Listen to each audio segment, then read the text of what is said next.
Hey guys, what's up? Welcome to my video. So basically, I'm in a situation right now. My car is stuck at the Home Depot, and I was in the Home Depot for about 45 minutes. Came back to my car, and my car is not starting. It's not cranking. I don't hear anything.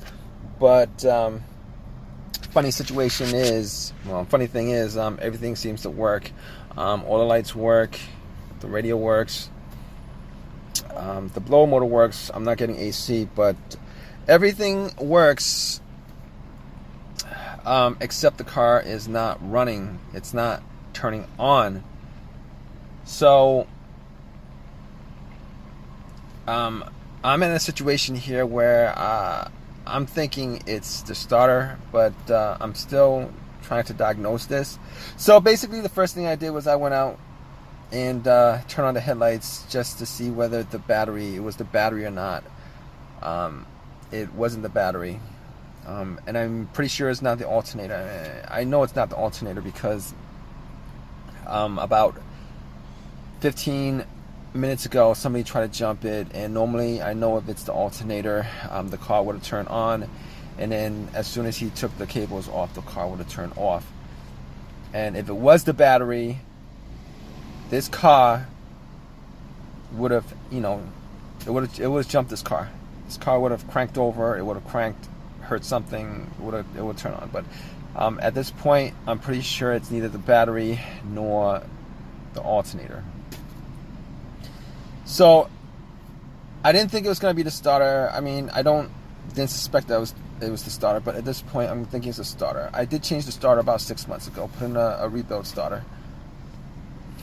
And I'm surprised this situation came up because I didn't have previous issues with this car from the point I put in that starter 6 months ago to now. So I gotta think, maybe it could be a fuse or a relay. But here's the thing: every time I turn the keys, the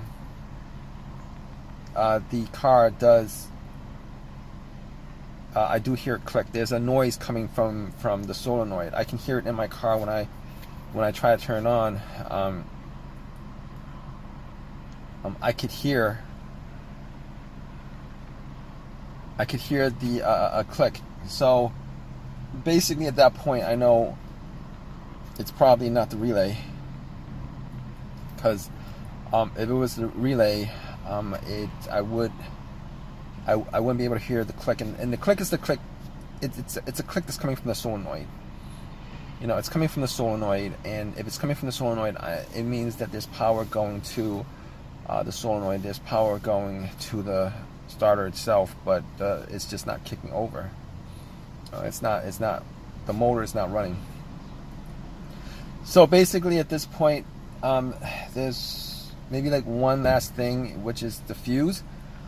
But all the experiences I've had with blown fuses that causes car not to start, there's normally two things that would cause that. Either you get a blown fuse and nothing in the car works. There's nothing on the dash. Radio doesn't work. Nothing works. It's as if there was no battery in the car, or the battery was completely dead. That's not the situation here, because I'm getting all the lights on the dash working and everything else working. So the other thing I could think of is, the other situation with the fuse is, I've had situations with blown fuse where the car would crank, but it won't crank over. It'll crank. It might stay on for a second and then it'll die out. It's not a situation here because it's not cranking at all. So I don't think it's the fuse. I don't think it's the fuse at all. So at this point, I guess my last test would be to go out and bump the starter, but I'm not going to do that.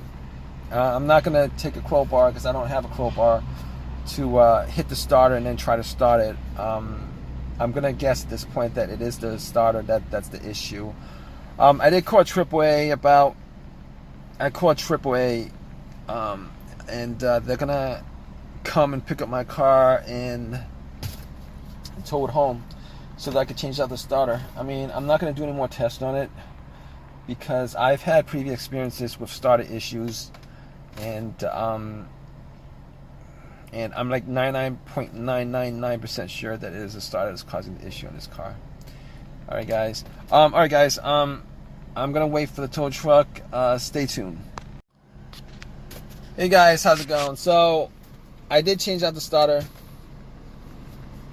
Didn't knock on it.